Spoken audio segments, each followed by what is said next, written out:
హైదరాబాద్ లోనే the best gastroenterology hospital Ananya hospital Kukatpally. Appointment కై call చేయండి. మీ బిజినెస్ ఏదైనా మీ ఊర్లో ప్రమోషన్ చేయాలంటే అది సుమన్ టీవీతోనే సాధ్యం. ఇప్పుడే సంప్రదించండి.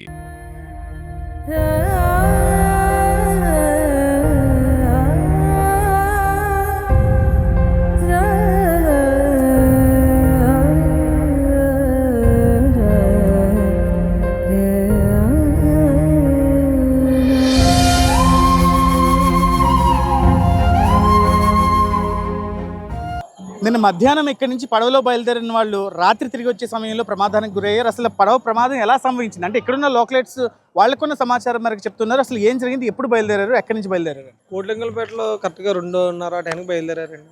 అవతల గొట్టికి బయలుదేరి 22 మంది ఎక్కువరంట. ఎక్కువ బోటు కనమని చెప్పి ఇక్కడ 8 మందిని దింపేశారంట.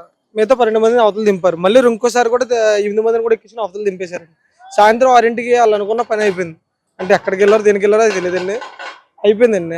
మళ్ళీ అదే కన్న ఉన్న పడవను బోట్ని వేసుకుని వచ్చారు. ఆయన 8 మందిని ఇక్కడ దింపేశారు. అక్కడ నుంచి రిటర్న్ 8 మందిని దింపారు. మిగతా 12 మంది వచ్చేటప్పుడు మిగతా అది బోటు కన్న ఉండడం వల్ల ఫ్లోటింగ్ ఎక్కువైపోయి లోపల పడిపోయారు.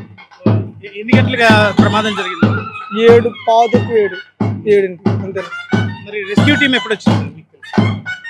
8ంటికి వచ్చేసిందండి. 8:30 టైంకి వచ్చేసింది. కానీ ఎవరో ఇక్కడికి వచ్చిందండి, లోపలికి ఎవరు ఇక్కడికి వచ్చింది. ఇప్పుడు చనిపోయిన వ్యక్తి యువకుడు అని తెలుసు. ఏం చేస్తుంటాడు? AC technician friend. మీ ఫ్రెండ్ వాళ్ళ కుటుంబం అంతా ఇప్పుడు శోకసంద్రంలో మునిగి తేలుతున్న పరిస్థితి. ఏం డిమాండ్ చేస్తున్నారు? నా కుటుంబాన్ని అదుకోవాలండి. అంటే జనరల్గా ఇక్కడి నుంచి అక్కడికి కుర్రోళ్ళు దేనికి వెళ్తుంటారు? మామూలుగా సరదాగా వెళ్ళారంటారు. రెస్టారెంట్ ఓపెన్ చేశారు కదండి, అక్కడికి వెళ్ళారంటే రెస్టారెంట్ అయిపోయాక రిటర్న్ వస్తున్నప్పుడు ఇలా జరిగింది. 7th ఫ్లోర్ దగ్గర అయిందండి.